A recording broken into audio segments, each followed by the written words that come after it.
أهلا بيكم في حلقة جديدة من فيلم فاكتوري بودكاست. موضوع الحلقة دي هنتكلم فيه عن المسلسلات القصيرة. هنتكلم عن المميزات بتاعة المسلسلات القصيرة وإيه اللي قدمته عن المسلسلات الطويلة، على اعتبار إن إحنا كنا دايما كجمهور مصري وعربي متعودين إننا نشوف مسلسلات 30 حلقة و40 و45 حلقة، سواء ده بالنسبة لموسم رمضان أو في مواسم الأوف سيزون. هنعرف بقى أكتر مع بعض عن المسلسلات القصيرة، ونعرف برضو تفاصيل عنها شوية، اللي خلت الموضوع يتغير بالنسبة لسوق الدراما على مدار السنين اللي هي ما بين 2019 إلى 2024. طبعا الموضوع ده أنا مش هتكلم فيه لوحدي المرة دي، هيكون معايا فيه ضيفي اللي منورني ومشرفني في الحلقة دي، وهو مقدم بودكاست قعدة سينما أحمد الصياد. ازيك يا أحمد، أخبارك إيه؟ ازيك يا احمد؟ عامل ايه؟ انا مبسوط جدا ان انا معاك النهارده ومتحمس للحلقه قوي. وانا يعني بصراحة انا يعني الاسعد الحقيقة انك معايا، ودي تقريبا المرة التانية ان احنا نكون فيها مع بعض من تاني يعني. بس طيب. المره دي البودكاست بتاعك في توجيه الجديد. اه يعني حاجة كده. طيب. دلوقتي عايزين نتكلم في الاول كده عن المسلسلات القصيرة. ايه اللي ممكن يعني يعني ممكن نقول عليه ان هو بقى فيه اختلاف جوهري بينه وبين المسلسلات الطويلة الى جانب اعداد الحلقات، يعني ايه ممكن الاختلافات التانية؟ بص، هو احنا لو بصينا للموضوع هنلاقيه الاختلاف دلوقتي ان الحاجات دي معظمها بيطرح على منصات. في حاجات منها بعد ما بتطرح على المنصات بتنزل على القنوات التلفزيونيه، ولكن برضو بيفضل الاغلبيه العظمى منها مطروحه على المنصات. فبيبقى في نوع من انواع الجرأة شويه في تناول المواضيع، يعني في اريحيه من الصناع عندهم استعداد يجربوا حاجات اكتر. اكيد كمان بالتزامن مع القصه ديت، يعني الامكانيات بتاعت الانتاج بقت افضل فبقى الموضوع احسن. فيعني في تنوع اكبر، وكمان شجعت نجوم اكتر ان هم ينضموا للصناعه التلفزيونيه او الدراميه. فيعني خلى فيه زي نوع من انواع يعني التنوع، او بالعربي الفصيح كده الزخم في صناعه الدراما يعني. يعني بس يعني برضو هو مش كان كل المسلسلات القصيرة بتتعرض على المنصات، يعني كان في منها مثلا للقنوات لا، ما انا عادي بقول لك برضو. في كتير منهم. مش كتير، ولكن برضو معظم المنصات دي بيبقى مرتبطة بقنوات تلفزيونية زي شاهد أو واتشت. ففي الغالب بيفضلوا إن العرض الأول يبقى على المنصة وبعدين يروح للعرض التلفزيوني. ولكن في بعض الأنواع شوية أو المسلسلات اللي نقدر نعتبرها جريئة نسبيا كان بيتم الاحتفاظ بيها لمصلحة المنصة أكتر يعني. أعتقد إن ممكن نضم منها مثلا مسلسلات زي الليلة واللي فيها، أو في كل أسبوع يوم جمعة، أو يوم جمعة كل أسبوع اللي هو بتاع آسر ياسين ومنة شلبي. ففي حاجات فضلت منها للعرض بتاع المنصة فقط، وطبعا في حاجات وصلت للعرض التلفزيوني زي مثلا اللعبة. بس ده يمكن مش مسلسل قصير طبعا، ممكن برضو مسلسل وش وظهر بتاع إياد نصار وريهام عبد الغفور. يعني الموضوع بيبقى حسب موضوع المسلسل أو إيه اللي مناسب ليه يعني. طيب. في حاجة انت كنت لسه قايلها كده برضو، يعني معلش انا برجع لها تاني. ان انت قلت دلوقتي ان بقى في امكانيات انتاجية احسن، يعني انت شايف مثلا ان الامكانيات الانتاجية بتكون من حيث ايه؟ بص، من حيث حاجات كتير، واكيد طبعا كده كده الصناعه بتتطور والفيجوال افكتس بتتطور، وبتحس ان بقى في نوع من انواع الاستعداد لخوض مغامرات شويه انتاجيه. يعني في رايي مثلا الغرفه 207 كان نسبه وتناسب، يعتبر كان في مغامره انتاجيه مثلا. شوف تحسن على مستوى الصوره، البرودكشن ديزاين، الخدع البصريه. في حاجات كتير بتتحسن، وهم دلوقتي الصناع قادرين ينقلوا الحاجات دي للدراما المصريه. كان زمان برضو تحس ان الدراما الامور فيها بعافيه شويه، او حتى لما بدأ التصوير والامور تتحسن ما كانش فيه يعني تسارع للتحسن زي دلوقتي. فهم دلوقتي قادرين بشكل او باخر يواجهوا حاجات كتير بره، فده ملحوظ يعني لا بصراحه. ده لا لا، لكن النقطة دي يبقى احنا بنتكلم في السيني تاك او اللي هي التكنولوجيا السينمائية، وده قصة تانية يعني محتاج لها يعني موضوع لا، لوحده. اكيد اكيد، بس الفكره كلها ان انت بقيت مهتم ان انت تستثمر في المشاريع دي. يعني ده مش ان هي اكيد. مشاريع تبقى مجرد لو بادجت او اللي هي على القد، او مش لازم يبقى نجوم صف اول فيها. لا، انت دلوقتي بقى عندك استعداد تدفع اجور نجوم صف اول، عندك استعداد تضيف تكنولوجيا. يعني المشروع بقى مثير للاهتمام ان انت تستثمر فيه، فده شيء مهم في حد ذاته، لان المنصات عارفه ان هي لو ما استثمرتش هتبقى الامور بالنسبه لها صعبه او هتقف شويه. بس تسمح لي اضيف لك حاجة برضو على الجانب الانتاجي، ان هو برضو كمان في جزء كده بتبقى فايدة بالنسبة للمنتج، ان اللي كان مثلا ممكن يصرفوا على 30 حلقة ممكن مثلا يصرفوا اقل منه في مسلسل واحد، 10 حلقات، 15 حلقة او 7 حلقات يعني، بخلاف يعني عدد مفيش الحلقات، بس اختلاف بيكون ان مفيش هو اختلاف في ده، مسلسل قصير. ولكن برضو يعني ما عادش في بقى المنتاليتي بتاعت المنتجين، اللي هو انا هعمل 45 حلقه اوف سيزون او هبقى 30 حلقه في رمضان ورايح دماغي وكده. بقى في ناس بيبصوا من وجهات نظر اوسع شويه، فدي مصلحه يعني، والمنصات ساعدت في ده، والمسلسلات القصيره فتحت مجال اكبر في رايي. اكيد اكيد. ومن ناحيه برضو كمان القصه، وده بالنسبه يعني لو هتكلمني انا كمشاهد يعني، مش هتكلم دلوقتي كحد من اللي هم يعني ليهم عنده شغف للافلام، عن صناعه الافلام عامه. بنتكلم مثلا ان هو لا يعني دلوقتي موضوع المسلسلات القصيره، طريقه تناول الموضوع لو جبته مع موضوع تم تناوله في 30 حلقه، هتلاقي ان ال 15 كان اكثر اختصارا في المو... في مفيش ال... في, شك، ال... في ال... والعشرة أحسن، وأحيانا بيبقى 8. وخلي بالك ده بقى في العالم كله يعني. كان زمان الممثل التلفزيوني حتى في أمريكا هو ممثل يعتبر نسبة وتناسب أقل شأنا، أو البطل في الدراما التلفزيونية كان بيعمل دور تاني وتالت مثلا في السينما الأمريكية. دلوقتي أنت بتشوف نجوم صف أول بعتذر جدا عن اللعج اللي حصل أثناء الحوار، وده بسبب النت طبعا كان بعافية شوية في الجزئية دي. ونزل المسلسل بتاع ذا بينجوين على اتش بي او. برضه يعني انت بتشوف نجوم صف اول وناس سينمائيين بقوا مهتمين ان هم يخوضوا المغامره الدراميه على المنصات بشكل كبير، وبقى فيه اهتمام كبير يعني. ده اكيد، ده اكيد طبعا. وبرضو ان انت جبت يعني حتى النقطة مارتن انه سكورسيزي ممكن نلاقي ان هو لسه بيتكلم ان هو انا عايز اعمل حاجات تانية ما تبقاش زي بورد ووك امباير مثلا، بخرج البايلوت الاولاني وبنزل كاكزاكتيف بروديوسر مع الشركة. لا، انا عايز اعمل مسلسل من بابه ويبقى ليميتد سيريز انا قادر اتحكم فيه. فبقى فيه اهتمام عامة بالدراما اللي بتتعرض على المنصات، يعني مفيش شك في هو العالم او عندنا. هو ده اكيد طبعا، ده اكيد طبعا. لكن لو هنتكلموا بالنسبة للاقليم المصري والاقليم العربي، يمكن البقورة بتاعته اللي انا شفته هي بدأت من 2019، هي بس تزايدت مع مرور السنين، ووصلت إن مثلا في سنة زي 2024 وصلنا انه مثلا في السنة الواحدة بنلاقي اعداد من المسلسلات القصيرة، مش لمنصة واحدة بعينها، لأن أنت بتتكلم في كذا منصة. أنت عندك واتشت، وعندك شاهد، وعندك فيو، وعندك جاوي تي في، يعني دي كلها وعندك كمان في يانجو بلاي. وارد جدا إن إحنا ممكن هنلاقي مسلسل من مسلسلاتهم وإن الأصلية كان السنة دي أنا برضه هيعملوها. حاسس إن الإنتاج أضعف سنة بصراحة على صعيد الدراما القصيرة يعني. أعتقد إن إحنا من ساعة ما خلصنا رمضان مش شفناش حاجة غير دواعي السفر. دي حاجة كانت لافتة نظري، إن بيبقى فيه الموسم ده بتبقى الدنيا شغالة أكتر من كده شوية، أو مشاريع بيبقى فيه اهتمام بيها. أنا لسه لحد دلوقتي في مرحلة إطلاق البروموز والتيزرز بس. لحد دلوقتي مفيش حاجة ظاهرة قوي على السطح يعني. أقرب حاجة للعرض هيبقى المسلسل اللي هو بتاع أحمد حاتم اللي هو بتاع عمر ده 10 حلقات. غير كده مش شايف إن في حاجة قوي، بس فعلا السنين اللي فاتت كان فيه اهتمام. ولكن يظل برضه في مشاريع في كلام عليها، يعني مفيش شك من ده لده، وكلام على أجزاء تانية في بعض حالات، وأجزاء ثالثة كمان زي ما احنا اتكلمنا ده على أكيد. موضوع عائلي. لا، ففي اهتمام يعني، بس تظل السنة دي أقل شوية. ما تعرفش بقى، يمكن الأمور الاقتصادية والاستثمارية في المنصات يعني بعافية شوية، ولكن يعني أكيد برضه لازال الاهتمام موجود وهنشوف حاجات جديدة. طيب، بالنسبة للموضوع إن المسلسلات القصيرة فتحت الباب للتنوع، وده فعلا أنا شفت ده.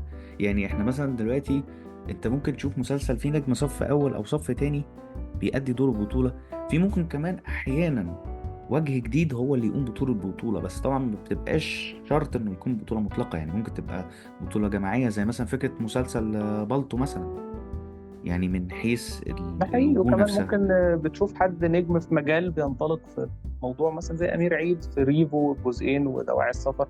يعني أكيد طبعا الموضوع فتح مجال لمغامرات اكيد طبعا. يعني حاجات مختلفة، يعني مش اللي هو العرض التلفزيوني اللي مرتبط بالإعلانات والنجم اللي هيجيب لنا كذا في 30 حلقة، لا، فبقى في مساحة طبعا حركات مختلفة شوية. بس يعني بغض النظر ان الابطال بتوعها ناس يعني مش نجوم في التمثيل، انا مش بتكلم في حاجه في التمثيل نفسه. لكن مثلا بنتكلم أكيد. انه مثلا في بالطو مثلا مسلسل زي ده، هو كان بيناقش قصه التكليفات بتاعه الاطباء بعد ما بيتخرجوا من كليه الطب، انهم بيفاجئوا مثلا في اللي هو حاجه اشبه بالتنسيق شويه كده، ان هو يلاقي نفسه هو مثلا من اسكندريه، ليه يلاقي نفسه مثلا مرمي في محافظه تانية بعيده عنه، ويا ريتها في محافظه جنبيه صد رد، لا ده محافظه جوه المحافظه دي في مركز، يعني دي فيها مواصلات كتير. ودي اللي بسببها لسه مؤخرا كان وزير الصحه قال ان هو يعني قال ان المسلسل اهتم بالمشكله دي، وان هو بيشتغل على موضوع ملف التكليفات عشان ما يبقاش حد اتظلم في التكليف بتاعه على المستوى الجغرافي. في مثلا عندك زي مسلسل زي ريفو او مسلسل دواعي السفر، هو فكرته يعني ان ريفو مثلا كان القالب بتاعه ميوزيكال، فهي عايزه اللي يقوم بالبطوله بتاعتها هو مغني في الاساس، البيز بتاعه مغني. فيمكن نجاح ريفو آه، كان قائم زي ما هو كان قائم على القصة واللي بيحصل فيه، كان قائم أكتر على الأغاني بتاعته. يعني الأغاني المسلسل كله أنت هتلاقيه حتى بعد ما المسلسل اتعرض والناس نسيته شوية، هتلاقي الأغاني لسه الناس بترددها، الناس لسه بتشغلها كده. مثلا هو دواعي أمير عيد السفر، ما فيش شك إن هو عنده شعبية، هو وكايروكي كبيرة جدا. أكيد طبعا شعبيته يعني كبيرة جدا وكبرت من بعد 2017 اللي هي السنة الحاسمة اللي كايروكي غير فيها جلده تماما في المزيكا، وراحوا في حتة تانية تماما عن اللي كانوا قبل 2017. بنتكلم مثلا ان هو يمكن في دواعي السفر يمكن كسر النمط ده شوية، فكرة ان هو ايه، لا انا مش طالع اغني بقى المرة دي. هو كان في اغنية واحدة بس في المسلسل، ولكن الاعتماد الكلي كان على امير عيد كممثل. بص، أنا مختلف ومتفق جزء في موضوع أمير عيد دوت. أنا اتكلمت عنه في الحلقة برضه بتاعت دواعي السفر. يمكن من حظنا إن معظم الحاجات اللي هنتكلم عنها كان في حلقات أنا عملتها، فده بيخليني كنت مركز في المسلسلات أكتر.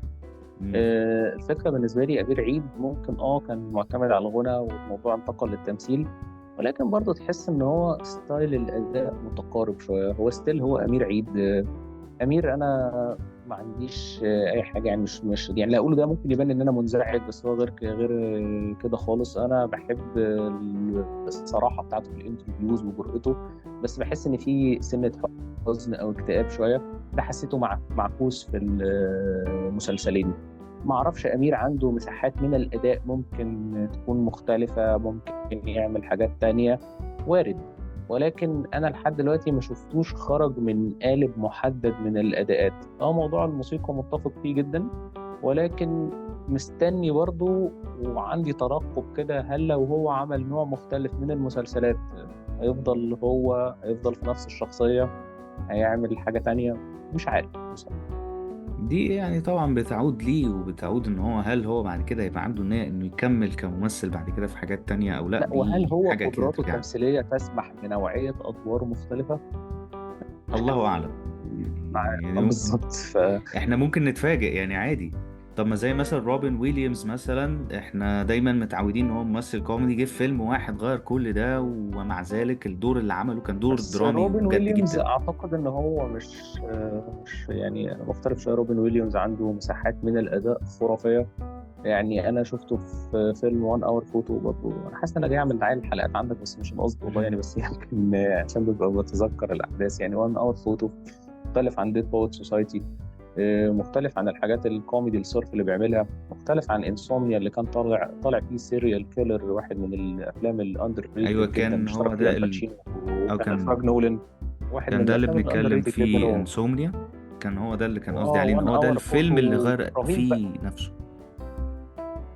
ده الفيلم اللي مش بنتكلم ان هو فاكر غير القالب بتاعه. هو الاول ولا 1 اور فوتو، بس الاثنين يعني. اعتقد انسومنيا ممكن يكون كان قبله سنه. الاختلافات في الاداء عنده، مساحات الاداء خرافيه يعني. فيعني بتكلم فلو عن واحد من اه الممثلين الرهاب يعني. فده ما هو ده واحد من الممثلين اللي هو يدينا مثال حي ان هو ما نعتمدش ان ممكن الممثل اللي قدامنا عشان هو ممكن يبقى ثابت على نفس القالب يبقى هو ممكن ما يغيرش جلده يعني. عادي احنا ممكن نصحى في يوم نلاقينا عمل نزل بس ممكن مختلف اقول تماما. حاجه معلش، يعني اتفضل. انا مستلطف امير عيد وحابب التجربه بتاعت دواعي السفر جدا ومن اكتر المتحمسين ليها. بس اتفضل. مقارنته في القصه بتاعت روبن ويليامز دي، لو حد فاهم ان احنا بنقارن امير عيد مع روبن ويليامز احنا بنضيع امير عيد معانا في الكلام بقى. لا احنا مش فاحنا بنقارن مش حد. قاصدين ان لا لا. احنا نقارن اه. كده. احنا لا احنا بنضيع امير عيد معانا جامد يعني، لان لو مشهد من ديت بوت سوسايتي اللي هو كان زعلان فيه على الولد مثلا، احنا كده ضيعنا معانا امير عيد يعني، وهو لا امير لا عيد احنا نفسه ما يرضاش. لا احنا مش بنقارن حد بحد خالص. احنا بس بنتكلم ان هو انه ده كان اكزامبل ان هو عادي ممكن نتفاجأ بان مثلا امير عيد يعمل حاجة وهي دي اللي تكشف لنا فعلا ان هو هل هو موهوب بجد كممثل ولا لا، لانه وعلى دايما فكره يا جماعه الممثل برضه الموهوب يعني بيكون متنوع. ممكن طبعا. طيب. ده حقيقي. دلوقتي. وبعدين في ممثلين كمان بيتحسنوا يعني، في ممثلين بتبقى بدايتهم مش افضل حاجه، بس بيتحسنوا بالخبره الامور بتبقى افضل كتير. اكيد طبعا. مفيش طيب. مشكله يعني. اكيد طبعا. طيب. في برضو حاجة كمان يعني بمناسبة ان احنا اتكلمنا كإنتاج كجونرا وكقوالب وكحاجات، في حاجة برضو مهمة جدا احنا عايزين نتكلم فيها. ان هو زي ما فتح مجال لناس جديدة، فتحت مجال لناس هي دايما بتاخد ادوار دور تاني وتالت، زي مثلا ماجد الكدواني ان هو اخد بطولة موضوع عائلي، المسلسل اللي حاز على مشاهدات اعتقد كبيرة. ان ده ممكن ينطبق على محمد فراج اكتر من ماجد الكدواني. حاسس ان ماجد الكدواني كان رايح في سكه ان هو يبقى بطل كده كده. وبعدين ماجد الكدواني برضه منتمي لفئه من الممثلين، الناس اللي قطعتك مبدئيا يعني، لفئه من الممثلين في مصر. انا بشوف ان هم عندهم قدر من الذكاء، وممكن نضم ليهم كذا اسم: اياد نصار، محمد ممدوح، آسر ياسين، زي ما قلنا فراج وماجد.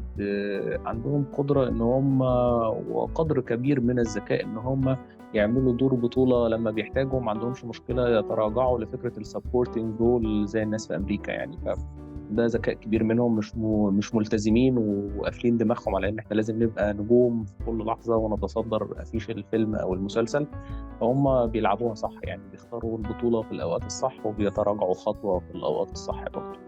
لا دي بتعود الاختيارات كمان للادوار، وبتعود برضو ان هو مين اللي عنده الاوبنس بتاعت ان هو ممكن يعمل ايه، يعني وصدقني انه المينتاليتي دي ما كانتش اختياراته في مصر توصل قوي. لايه. الجيل دوت زقه، لا ده الجيل ده اختلاف، زقه، ما ما هو حدش بالظبط. كان عنده المينتاليتي دي. كان بالظبط الوحيد ده اللي عملها اختلاف من جيل اجيال. الكبار ورجع خطوه. او ممكن برضو نضيف اسم تاني على استحياء، ممكن نقول نور الشريف مثلا في لا مش ملك اسكندريه، انا متاسف، اللي مسجون هو مع ترانزيت. احمد عز، ازاي راح مسجون ترانزيت طبعا. انا بحب نور الشريف في الفيلم ده جدا. وعلى استحياء ممكن نضيف محمود عبد العزيز، ولكن هو كسبورتنج رول، ولكن طبعا كان اخذ مساحه كبيره جدا جدا جدا في ابراهيم الابيض. ولكن يعني مش كتير قوي اللي كانوا بيتراجعوا للخطوة دي لورا كده عشان يرجع يبقى سبورتنج رول علشان هو عاجبه الدور في فيلم. الجيل دوت بصراحة تحسب له الحكاية دي قوي، وما مسكوش في الموضوع وقال لك بقى خلاص يعني البطولة يا بلاش يعني. وفراج كان ذكي جدا على فكرة. فراج ده مش أول بطولة ليه يعني. فراج كان يعني مش عايزين زي ما نكون بنقلب في القديم، ولكن أول بطولة ليه كانت في تقريبا 2012 2014، كان فيلم القشاش. كان فيلم سيء جدا وفيلم تجاري جدا، اعتقد انه ممكن يكون فراج نفسه مش راضي عنه. بس بعد كده هو ادرك يعني ان هو قدراته اكبر من كده، ويعني التزم شويه في فكره ان هو هيعمل دور تاني في حاجات كتير مختلفه. ولما جات له البطوله خد البطوله. وبرضه لما جات له فرصه تانية ان هو ممكن يرجع سنه لورا، رجع برضه وعمل ادوار كويسه. في ذكاء كبير جدا منهم في الحكايه دي بصراحه. اكيد طبعا. طيب بنتكلم برضو في حاجة، عشان كنا واقفين عند مسلسل موضوع عائلي، احنا كنا بنتكلم فيه ان هو ايه، ان هو برضو انا ممكن اعمل مسلسل كوميدي، يعني بالطو برضو كوميدي، بس ده كمان يعني ده ان موضوع عائلي كان قبله، فان ده ان انا ممكن اعمل برضو مسلسل كوميدي قصير، وفتح برضو الباب ان هو ممكن افتح الباب ان انا مش لازم مؤلف واحد هو اللي يكتب مسلسل، انا ممكن اجيب يعني اعمل ورشة كتابة كده اضم فيها 2 3 مؤلفين مثلا يكتبوا الحلقات، ومش شرط كمان ال2 3 دول يكونوا ناس في يعني في الوسط، ممكن مثلا اجيب 1 2 وممكن اجيب 3 شخص البورتفوليو بتاعه يعني مش كبير، او ممكن يكون حد جديد في الكتابة ولكن عنده الموهبة في كتابة الحلقات. وبالذات في الحلقات الكوميدي، على اعتبار انه آه، بكلام مؤلفين كتير ومخرجين كتير كنت بسمع لهم ده، انه من اصعب انواع السيناريوهات في الكتابة هو الكتابة الكوميدية. وان برضو فتحت برضو الفرص لناس تانية برضو، يعني مش ما كانتش بس مجرد ماجد الكدواني، لا يعني كل اللي حواليه كمان. الشخصية بتاعت رمضان حريقة، او شخصية ولاده، منهم اللي هو الشخصية بتاعت طه دسوقي اللي هو كان اه الابن تسوق. الكبير الستاند اب كوميديان. او مثلا مرات رمضان حريقة اللي هي بتعيط من اقل هو حاجة. بالظبط. الكرو كله كان الكاست كله كان يعني يعتبر يعني. جديد نسبيا.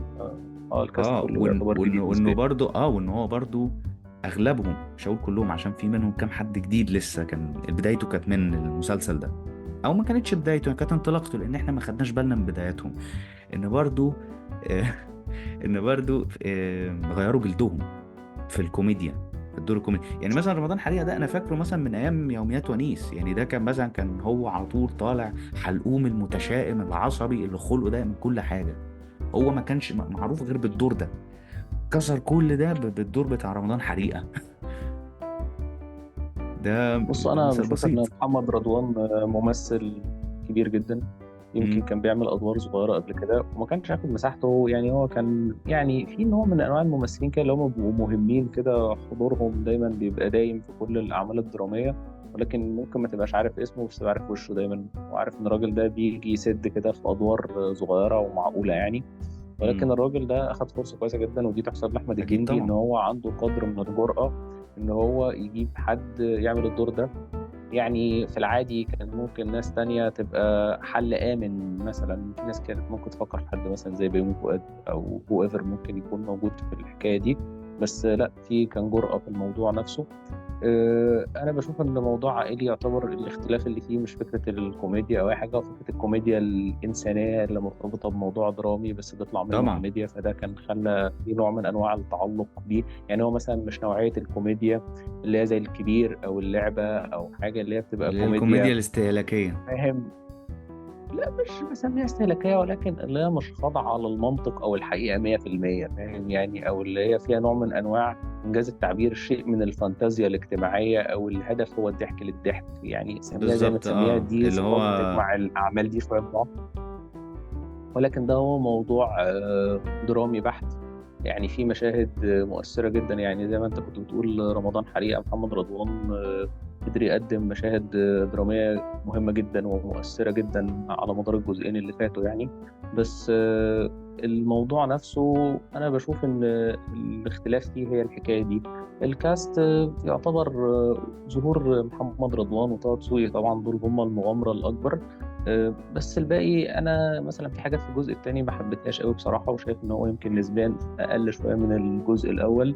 وكان في ميل شويه للفكره مش عايز ابالغ، بس حسيت ان في لحظات مقصود منها الابتزاز العاطفي، بس انقذ الموقف نفسه اداء ماجد الكدواني اللي طبعا يعني قد المسؤوليه دايما في الاداءات الدراميه، يعني ممثل كبير جدا. وبرضه من ضمن الحاجات اللي بحبها جدا في المسلسل ده مثلا هو محمد القص، يعني ده مثلا ده اكتشاف بجد بقى، يعني ده مش موجود دي اصلا، حقيقة. مش تعرفش هو دي كان فين حقيقة. اصلا، ده مش على الخريطه في اي حاجه.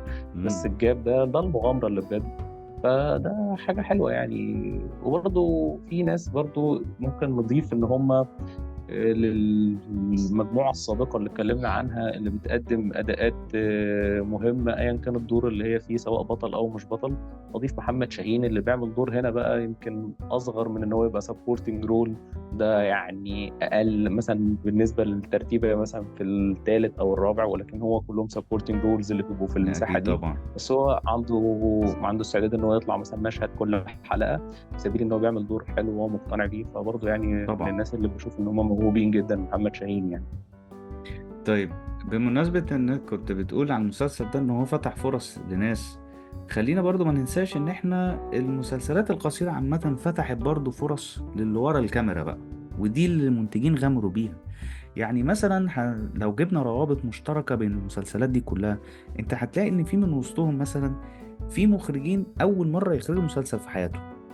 يعني زي بالطو مثلا. مثلا بالطو عمر المهندس، ومعاه المؤلف برضو اللي هو احمد عاطف، اللي هو اصلا البطل الحقيقي لقصة بالطو، ان هو كان حاكي القصة بناء على تجربته الشخصية ولكن في صورة رواية كده ظريفة يعني.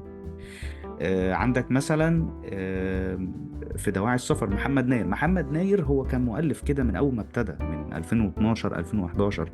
كان دايما مؤلف، البيز بتاعه مؤلف. يمكن أول مرة مثلا إن منتج يغامر إن هو يتخذه كمان مش بس كمؤلف المسلسل، لأ، مخرج المسلسل كمان، وإن دي تبقى أول تجربة إخراجية ليه. ومع ذلك يعني الناس شهدت بدوره كمخرج برضو، إن هو وجه الممثلين بشكل وبأداء يعني كويس، وقدم صورة كويسة مستوى وقدم مقبول. صورة كويسة وكان فيه اهتمام بالعناصر. وبعدين برضه عجبني برضه اختيار الموسيقى، يعني بشكل عام المستوى الإخراجي بتاع المسلسل كان جيد جدا، مش مجرد توجيه ممثلين. بالظبط كان بالظبط. طبعا فيه اهتمام ويحسب له برضه ان ايقاع المسلسل نسبه وتناسب معقول. فيه طبعا كان طبعا فيها فوات ومشاكل وكله، ولكن طبعا برضه يعني الامور كانت ماشيه بشكل الى حد كبير كويس، ولو قارناه بمصر هتبقى كويسه جدا في بعض اللحظات. طبعا طبعا. وفتحت برضو فرصة لمؤلف كمان، عودة مؤلف طبعا، يعني ان هو كان موجود ولكن مؤلفاته ما بتكونش كتير، تامر ابراهيم، لان هو روائي في الاساس، وكان ليه مشاركات مع دكتور احمد خالد توفيق في الروايات اللي اشتغلوا عليها مع بعض. ان هو مثلا ده قصدك في الغرفه 207؟ في الغرفة 207. يعني هو مثلا لانه ده كان من ضمن المقربين لاحمد خالد توفيق، وان هو اللي تم اختياره هو بالذات دونا عن اي سيناريست تاني، ان هو اللي يقوم بعملية التحويل الرواية الى مسلسل. وانه مش طبعا، وان ده بالذات مش هيقتصر على اللي احنا شفناه، يعني يقال ان في جزء تاني كمان جاي في السكة يعني، وده يعني في الانتظار ان احنا سمعت نعرف ايه ده قصته. يعني بس بصراحة أنا مش متحمس أوي، كنت حاسس إن القصة قائمة بذاتها وممكن نكتفي بيها. بس أتمنى إن هم يقدروا يفاجئونا، يعني بصراحة التحدي صعب شوية في موضوع بالظبط الجزء التاني ده. بالظبط. ما هو دايما كده، انه لما بتعمل الحاجه لما بيبقى هي جزء جديد، دي بقى بيكون التحدي فيها ان انت هتعمل ايه جديد، هتقدم ايه جديد، ايه المختلف، طب ايه اللي ما اتحكاش، طب هتحكيه ازاي. ودي يعني تحدي كبير جدا بالنسبه للمؤلف قبل اي حد تاني، يعني على اعتبار هو اللي بيكتب وهو اللي بيحدد الاطار العمل هيمشي ازاي. وانه برضو ما ننساش برضو ان هو المسلسلات كمان برضو، يعني ولكن ده يعني هنوصل لده بعد كده، ان مش هيبقى فيه ليميت على مدة الحلقات نفسها. يعني انت عادي جدا ممكن هتفتح مثلا في مرة حلقة هتلاقيها مدتها ساعة، ساعة وشوية مثلا، زي مسلسلات في امريكا برضو، بعض الحلقات مش كلها مدتها تلاقيها كسرة الساعة. يعني انا فاكر مثلا كان في مستر روبوت مثلا، كان في احدى الحلقات من احدى المواسم كانت مدتها داخلة في ساعتين، ودي كانت حلقة واحدة، مش حلقات مجمعة.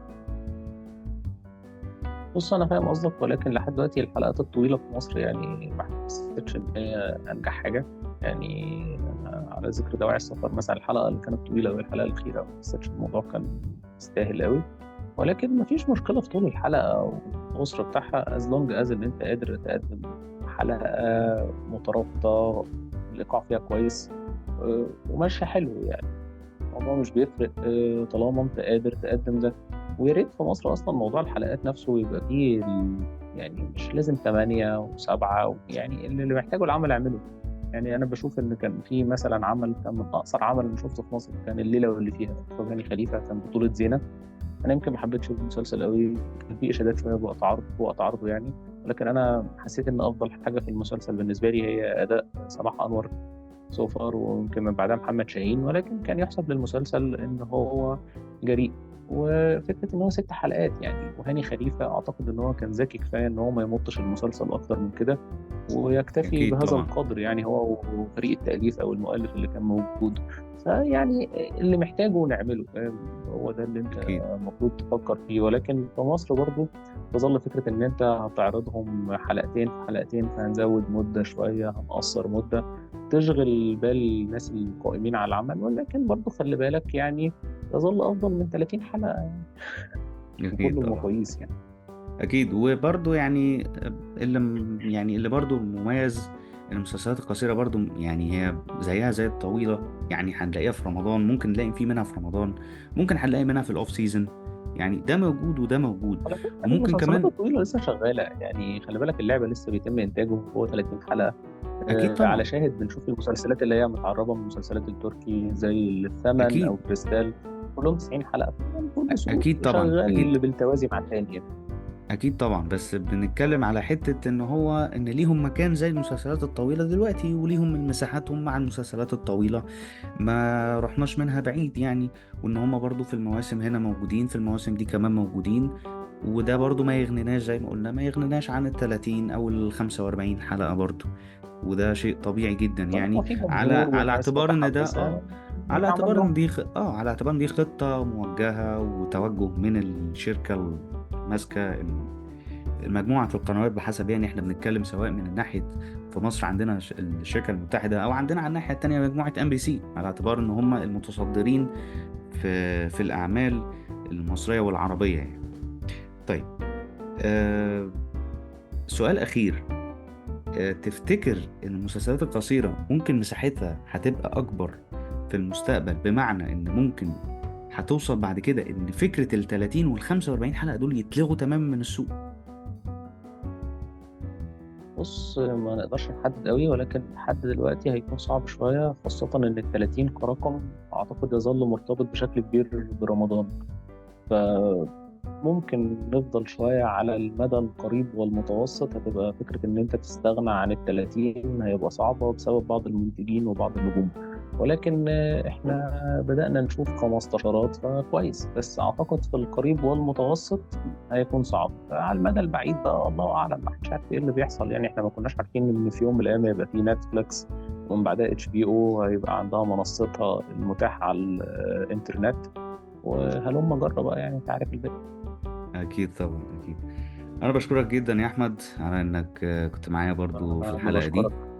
الله يخليك، انت يعني نورتني بجد وشرفتني في الحلقة دي. تقدروا طبعا تتابعوا احمد في صفحاته، طبعا لينكات الصفحات بتاعته هتكون موجودة في ديسكريبشن الحلقة. وتقدروا كمان تتابعوا حلقاته من بودكاست قعدة سينما برضو. لينك البودكاست هيكون موجود برضو في الديسكريبشن. تقدروا كمان تتابعوني على صفحاتي على فيسبوك وعلى انستجرام وعلى تيك توك وعلى يوتيوب، احمد مصطفى. أنا بشكركم شكرا جزيلا، ونتقابل إن شاء الله في حلقة جديدة وموضوع جديد من فيلم فاكتوري بودكاست.